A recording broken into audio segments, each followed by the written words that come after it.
اعوذ بالله من الشیطان الرجیم بسم الله الرحمن الرحیم. خوږو کتونکو زما نوم رفیع الله دی. زه سوات یونیورسټۍ کې د جرنالیزم څانګه کې لیکچرر یم. د ډېره مودې راهیسې د صحافت د پیشې سره وابسته یم. نن غواړم دا چې زما څومره کتونکي دي هغه په دې باندې لږ خبردار شي چې سوشل میډیا استعمال څنګه پکار دی. څنګه چې تاسو ته پته نن سبا په هر کور کې د انډراید فون سمارټ فون چې دی هغه بې انتهایي زیات شوي دي. هر کس سره انډراید فون کور کې انټرنیټ وای فای دا سیستم برابر دی. خو زه دا غواړم چې کم کسان وس سوشل میډیا ته ځان ایکسپوز کوي یا کم کسان الریډي په سوشل میډیا دي چې هغو ته یو څو تجاویز ورکړم چې هغه داسې غلطیانې ونه کړي چې هغه د هغه د بدنامۍ ذریعه روغه شي. موږ ډېرې پیرې موږ ته داسې راشي چې موږ په سوشل میډیا باندې کله یو نو موږ ته د ملګرو د اړخه د فرینډشپ ریکویسټ راځي یا تاسو ته راځي چې زما پیج لایک کړئ. په دې کې بې انتها احتیاط کوئ چې کم کس تاسو پیژنئ نو کم کس سره تاسو تعلق نه یا په پروفایل باندې دغه فوټو نه بالکل دغه فرینډشپ ریکویسټ بالکل مې ایکسپټ کوئ. ډېر پیرې داسې شي چې یو فیک کریکټر هغه تاسو سره فرینډشپ ریکویسټ تاسو راولېږي ته هغه ایکسپټ کړئ چې دا زما ملګری دی او د هغې ملګرۍ په دغه په غلطۍ کې ستا ډېر انفارمیشن چې هغه بیا هغه ته لیک آوټ شي. زه د دې نه مخکې چې زه فرینډشپ ریکویسټ خبره کوم دا تاسو ته ووایم ما دلته کې اخر کې یو خبره لیکله چې دا فیسبوک دا ډېر هوښیار دی. مطلب دا دی چې کم سوشل میډیا کم یو میډیم تاسو هم یوز کوئ که یوټیوب یوز کوئ که ټویټر یوز کوئ که انسټاګرام یوز کوئ ټیک ټاک یوز کوئ فیسبوک یوز کوئ دا ټول بې انتهایي هوښیار اپلیکیشنز دي. دا ستا عادتونه ته څه ټایم باندې دې ته کښېنې کم کانټینټ چې دی هغه ته ګورې دا به هېڅکله نه وایي چې ما په دې باندې څه سرچ کړل او زما نه علاوه هېچا ته پته ونه لګېده چې کله هم ته موږ چې ورته وایو ډیجیټل آیډنټټي ستا ډیجیټل آیډنټټي هلته کې روغه ده هېڅکله هم ته خپل انفارمیشن نشي پټولی. ته دا نشي ویلی چې ما بېګا څه نه دي کتلي. ستا پوره هسټري چې دا په موبایل کې هم پرته ستا پوره هسټري آنلاین هم اویلیبل څه ټایم تا کم کانټینټ کتلی دی. نو ځکه دا وایم چې دا اپلیکیشن چې دا بې انتهایي هوښیار دي. په دې کې موږ یو ځای کې لیکلي دي چې پیج لایکس چې دي یا شیر کول یا کامنټ کول په دې کې بې انتهایي احتیاط کوئ.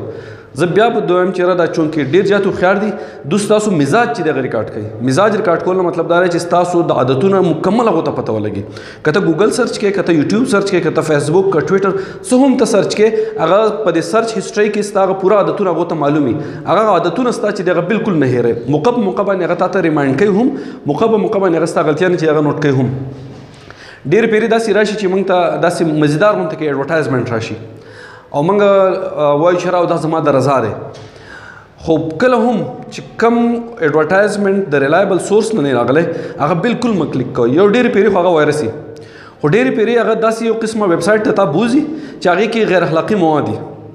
غیر اخلاقي فوټوانې پکې ویډیوز یې پکې او هغه ځای کې ستا هغه حساس انفارمیشن دي. حساس انفارمیشن ستانه اکثر غواړي ستا نوم غواړي ستا ډیټ اف برث غواړي ستا شناختی کارډ نمبر غواړي ستا ډیبټ کارډ او کریډټ کارډ نمبر ستانه غواړي ستانه نور پرسنل انفارمیشن غواړي چې هغه انفارمیشن ته ورکړي خو هلته کې ستا لالچ دی چې راشي اوس ما خو لاټري مې راختې ده یا دا ویډیو ما ته پلی کوي خو صرف دا انفارمیشن زه ورکړم یا دغه معمولي غونته کې رجسټریشن دی چې خپل نوم او شناختی کارډ نمبر او یا موبایل نمبر او یا ډیټ اف برث ولیکم ما ته به دا ویډیو کول شي. په دې لالچ کې به هېڅکله هم نه ځئ. څوک چې هم دې لالچ کې تللي دي انفارمیشن لیک آوټ شوي دي او بیا جاړي چې زما انفارمیشن پلاني ته رسېدلي پلاني ته رسېدلي دي نو هر څه چې دی هغه ستاسو په لاس کې دي. سوشل میډیا په استعمال کې چې کله تاسو ته ایډورټایزمنټ راځي نو پای کې هغې په کلیک کولو باندې بې انتهایي زیات احتیاط کوئ. د پیج لایکس او شیر کول او د کامنټ کول چونکې نن سبا مسلیډینګ انفارمیشن ډېر زیات راځي. یو فیک انفارمیشن یو مسلیډینګ انفارمیشن دا مسلیډینګ انفارمیشن نن سبا دومره سیوا شوي دي چې زموږ خلک یې نفسیاتي طور بیمار کړي دي. اوس د دې نقصان دی چې کم کس یو انفارمیشن وګوري د هغه چې څومره حلقه ده هغې کې سره 15 یا 10 یا 20 کسان دي هغه 15-10 کسان ته هغه میسج ډایرکټ کوي لکه ما دا خبر واورېدو. نو دغه شانتې موږ ورته هغه یو انټرنیټ دی دا انټرنیټ چې دی که نه موږ چې دننه کم کسانو سره کنیکټ یو دا کسان چې دي دا انفارمیشن بیا ترو انټرنیټ چې دی هغه ډېرو خلکو ته رسوي. دوه قسمه موږ نیټ یوز کوو یو انټرانیټ دی یو انټرنیټ دی. انټرنیټ مطلب دا دی چې موږ ودین ارګنایزیشن یو میسج چې دی هغه سرکولیټ کوو. مطلب دا دی زموږ خپل یو ګروپ دی 10 کسان یا 20 کسان دا 20 کسانو کې موږ دا میسج خور کو خو که دا 20 کسان زموږ د دې ګروپ نه بهر وځي موږ چې ورته انټرنیټ وایو او ګلوبلي موږ انفارمیشن بیا شیر کوو بیا موږ انټرنیټ یوز کوو چې دا انټرنیټ موږ یوز کوو نو زموږ د لاس هغه اختیار لاړ دا ټول دنیا سره دا کنیکټ دی او دا انفارمیشن ستا بالکل سټاپ کېدی نشي دا به ټول دنیا ته به دا انفارمیشن رسي نو دې د خاطره تاسو چې کوم پیج لایک کوئ شیر کوئ یا کامنټ کوئ بې انتهایی زیات احتیاط کوئ ځکه چې ستا سره د بل ګروپ ملګری دی هغه بل ګروپ د بل ګروپ سره ملګری بل ګروپ د بل ګروپ سره ملګری دا انفارمیشن په ودن سیکنډز کې چې د دنیا اخري سر ته رسي که غلط انفارمیشن دی ورکړل هغه هم رسي او که روغ انفارمیشن دی هغه دې رسي ها چونکې ما پکې وختي یو خبره وکړه چې را ډېر حساس معلومات چې د هغه د کتو کوشش مه کوئ صحیح ده تاسو د داسې ډېر سینسیټیو معلومات چې هغه ستاسو ته ضرورت نه لري او تاسو هغوی اکسس کوئ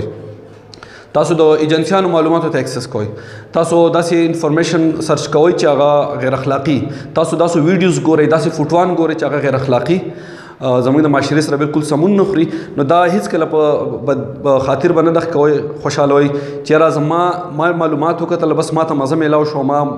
انفارمیشن ما وکتل ما ویډیو وکتل ما فوټو وکتل دې نه هیڅوک خبر نه شو چې کله ته هم د انټرنیټ سره ته کنیکټ وې تا څه هم وکتل که نه دا ته دنیا ته ایکسپوز یې هیڅ صورت باندې تا انفارمیشن خپل نشي دغه کولی زه به یو لفظ ووایم یو ټکی دی پورن که دا تا وکتو دا انفارمیشن چې دی که نه دا انفارمیشن که ته یې لس پیرې ته یې دغه ډیلیټ کې خپل سیسټم فارمیټ کې خو تا چونکې ترو انټرنیټ کتلی دی انټرنیټ ته نه دی کتلی انټرنیټ ته کتلی دی سوال نه پیدا کېږي چې ته خپل آیډنټټي ته پټه کړې چې هغه به درته دا هم ویلی شي چې په دې ټایم باندې په دې ټایم د دې ټایم پورې تا دا د ویډیوز کتلې دومره ټایم ته په دې ویب سایټ باندې تا اویلیبل وي دا انفارمیشن چې دی دا بیسیکلی اویلیبل وي موږ پر کمپیوټر کې یو لفظ یي کیشز هر قسم انفارمیشن چې تا ګورې چې ته یې فارمیټ هم کې ته یې ډیلیټ هم کې د هغې کیشز چې دي هغه ببلز دي بیسیکلی هغه په 1 او په 0 کې هغه دغه کېږي څنګه چې زموږ ډي ان ایز دي هغه دوباره موږ چې وایو یاره موبایل مې خرڅ کړو بیا هغه پکې ډیټا ریکوري لپاره سافټویر ورته ولګو زما ټوله ډیټا چې بیا ریکور شوه دغه شانتې به تاسو چې څه قسمه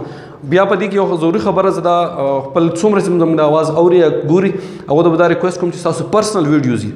هغه مهرباني وکړئ که تاسو په موبایل کې کړي وي موبایل نه تاسو ډیلیټ هم کړئ نو دا موبایل بیا په مارکیټ کې خرڅوی مو دا موبایل مکمل چې تاسو ته پته وي چې دا بالکل د کار وغوتو لوبې ماشومانو پې مو کړي هغه نه هم ختم شو په کور کې دغه کوئ ځکه که په چاپیرچل کې تاسو چا باندې خرڅ کړو ښه سړی و خو ډېره غوره ده او که خراب سړی و ډیټا ریټریو پې ولګو سافټویر دی او تاسو ټوټل ډیټا ریکور کړه نو مطلب دا دی چې ستا ټوټل پرسنل انفارمیشن چې دی هغه بیا هم اویلیبل دا کیسز چې تاسو هم دا ببلز چې کوم رغېږي په 0 او د 1 په نمبر کې دا دوباره ریټریو کېدی شي نو دې دپاره وایم چې تاسو هیڅکله دا مو چې ما ویډیو وکړه فوټو مې وکړو او یا مې سینسیټیو انفارمیشن وکړل او د دې نه هیڅوک خبر نه شو دا به د ذهن نه وباسئ چې ته ډیجیټل ایکسپوز شوې ته هیڅکله نشي پټېدی فیک او مسلیډینګ نیوز نن چونکې ډېر اهم سچویشن دی ټوله دنیا چې دا د انفارمیشن د هغې فلو د وجې متاثره هم ده او د هغې انفارمیشن د فلو د وجې هغه دنیا رغېدو طرف ته هم روانه ده د کرونا وایرس د سببه په ټوله دنیا کې یو پریشاني خوره شوې ده خو پریشاني د کرونا وایرس نه هټ کر د غلط انفارمیشن د وجې ډېره زیاته خوره شوې ده موږ ته چې نن سبا د کرونا متعلق څومره غلط انفارمیشن راغله څومره مسلیډینګ انفارمیشن موږ رالل موږ خپل چاپیرچل کې بلها نقصان چې د هغې د وجې خور کو غلط انفارمیشن موږ ته راشي غلط ټوټکې راشي غلط پوسټونه راشي ویډیوز راشي په وایس اوور پې شوي بلها غلط خبرونه او هغه موږ د مجبورۍ ده تحت چېرې دا ملګری ده که مې لایک مې نه کړو یا مې شیر نه کړو بیا به راته وایي چې لږ زما ویډیو دې شیر نه کړه نو په دې کې بې انتهایي زیات احتیاط کوئ د دې سوشل میډیا د دې استعمال متعلق د دې د صفا استعمال مطابق چونکې دا یو ډېر ښه میډیم دی موږ پې سوشلی کنیکټ یو زموږ د خپل خپلوانو ملګرو سره هغه موږ سوشلی کنیکټ یو د دې متعلق څه داسې ایشو راځي چې تاسو غواړئ دا چېرې په هغې باندې لږ ډیبیټ پکار دی تاسو د دې ویډیو په اخر کې ماته میسج هم کولی شئ زه به کوشش دا کوم چېرې که ستاسو څه کوېسچنز رالل هغې کوېسچن جواب هم درکړم او دا که څه داسې پوینټ وي چې هغه موږ لږ په مشکله ویلی او تاسو وایئ چې د ډېره سټایل لږ بدل شي یا یو ایشو پکې هغه لږ ډېر زیات ایکسپلین شي هغه بیا هم موږ کولی شو نو زه د هاوس آف وزډم د ملګرو د انجینیر عرفان او د شهنشاه صاحب شکریا دا کوم یو ډېر ښه پلیټفارم یې راښکړی دی او موږ نه چې څومره کېږي زموږ د ملګرو څومره کېږي کوشش به دا کوو چې دا چې کوم میډیم روغ شو دا چې کوم پلیټفارم روغ شو دا د ټولو خلکو د فایدې شي ډېره مننه